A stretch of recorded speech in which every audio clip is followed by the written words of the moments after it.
ಬಗ್ಗೆ ಮಾತಾಡೋದು ಬೇಡ.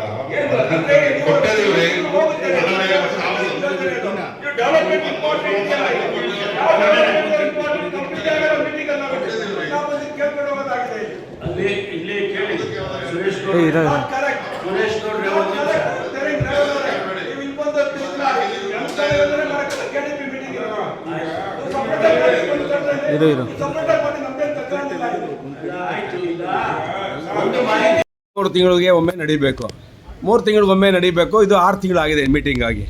ನಾವು 6 ತಿಂಗಳಿಂದ ಸಾಕಷ್ಟು ವಿಷಯಗಳನ್ನು ಚರ್ಚೆ ಮಾಡಿದ್ದು. ಹೇಮಾವತಿ ನೀರು, ಇವತ್ತು ವಿದ್ಯುತ್ತಿನ ಸಮಸ್ಯೆ ಅಭಾವ ಇದೆ, ಬೇಸಿಗೆ ಕಾಲ, ಕರೆಂಟು ಸರಿಯಾಗಿ ರೈತರಿಗೆ ಸಮರ್ಪಕವಾಗಿ 6 ಅವರ್ಸ್ ಆರ್ 7 ಅವರ್ಸ್ ಕೊಡ್ತಾ ಇಲ್ಲ. ಇವು ಇಂಪಾರ್ಟೆಂಟ್ ಇದೆ. ಇದ್ಯಾವುದೋ ಭಾಗ್ಯಗಳನ್ನ ಹಿಡ್ಕೊಂಡು ರೇವಣ್ಣ ಅವ್ರಿಗೆ ಯಾವುದೋ ಒಂದು ಪೋಸ್ಟ್ ಕೊಟ್ಟು ಸರ್ಕಾರ, ಭಾಗ್ಯಗಳೇ ಇವತ್ತು ಯಾರು ಮಾತಾಡ್ತಾ ಇಲ್ಲ. ಆ ಭಾಗ್ಯಗಳ ಬಗ್ಗೆ ರಿವ್ಯೂ ಮಾಡ್ಕೊಂಡು ಗಂಟುಗಟ್ಟಲೆ ಕೂತಿದ್ದಾರೆ. ನಮಗೆ ಇವತ್ತು ಕರೆಂಟ್ ಅಭಾವ ಇದೆ, ಕರೆಂಟ್ ವಿದ್ಯುತ್ ಸಮರ್ಪಕವಾಗಿ ವಿತರಣೆ ಆಗ್ತಿದೆ ರೈತರ ಪಂಪ್ ಸೆಟ್ಗಳಿಗೆ ಅನ್ನೋ ವಿಷಯ ತುಂಬ ತುರ್ತಾಗಿ ತಗೊಳ್ಬೇಕಾಗಿದೆ. ಹೇಮಾವತಿ ಎಕ್ಸ್ಪ್ರೆಸ್ ಪೈಪ್ ಲೈನ್ಗಳನ್ನು ನಿಲ್ಲಿಸಬೇಕು ಅಂತೇಳಿ ಒಂದು ಕಮಿಟಿ ಮಾಡಿ ಅಂತ ಹೇಳಿದ್ದು. ಆ ಕಮಿಟಿ ಮಾಡಿ ಏನಾಗಿದೆ ಅದನ್ನು ನಿಲ್ಲಿಸಿ ಅಂತ ಹೇಳಬೇಕಾಗಿತ್ತು. ಬೇರೆ ಬೇರೆ ವಿಷಯಗಳು ಸಾಕಷ್ಟು ಜಿಲ್ಲೆಯಲ್ಲಿದೆ. ಯಾರ ಈ ರೇವಣ್ಣವರು ಬಂದು ಯಾವುದೋ ಕ್ಯಾಬಿನೆಟ್ ರ್ಯಾಂಕ್ ತಗೊಂಡು ಬಂದು ಇಲ್ಲಿ ಕೂತ್ಕೊಂಡು ಈ ಭಾಗ್ಯಗಳ ಬಗ್ಗೆ ರಿವ್ಯೂ ಮಾಡ್ತಾ ಕೂತವ್ರು 1 ಗಂಟೆಯಿಂದ. ಅದರಿಂದ ಈ ಥರ ಮೀಟಿಂಗ್ಗಳಲ್ಲಿ ಜಿಲ್ಲೆಗಳಲ್ಲಿ ಸಾಕಷ್ಟು ಇಶ್ಯೂಗಳಿವೆ. ಅವನ್ನ ಬಿಟ್ಟು ಬರೀ ಯಾವುದೋ ಒಂದು ಯೋಜನೆಗಳ ಬಗ್ಗೆ ಮಾತಾಡ್ತಾ ಕೂತ್ಕೊಂಡು, ಕೆಲಸಕ್ಕೆ ಬರೋದು ಯೋಜನೆಗಳ ಬಗ್ಗೆ ಮಾತಾಡ್ತಾ ಕೂತ್ಕೊಂಡಿರೋದು ಭಾಳ ನೋವಾಗುತ್ತೆ.